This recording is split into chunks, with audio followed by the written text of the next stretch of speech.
This tennis player explains extremely well how a coach, without talking, brought her to the highest level in Roland Garros. That practice week, I was crying on the practice every single day. She didn't say one word about it.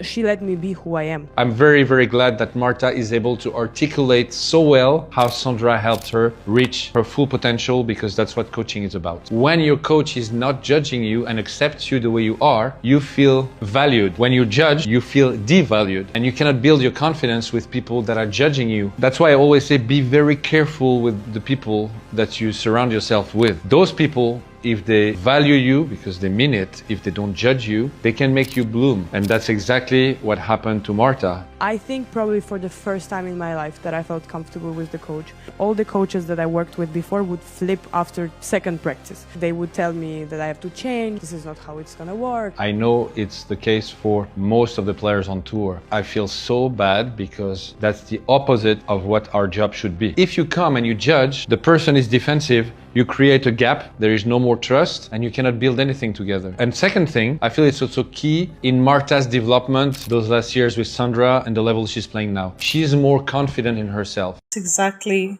what you are also doing, judging or correcting. So there is a thin line between these two. Sometimes you think you're correcting that little human you're raising, but what you're actually doing is judging.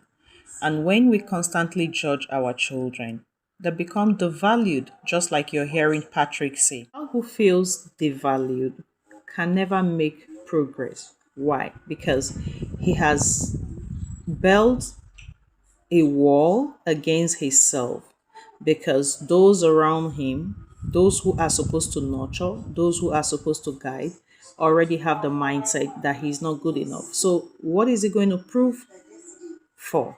He is not going to make any effort to prove any point anymore. He will just stay in that box of, okay, I'm not good enough, and just stare at those who are constantly being praised, who are constantly being celebrated. And that's a disservice you're doing to that child. Okay, I know sometimes we go overboard, we want those children to do really well, so you're permanently correcting and correcting and correcting.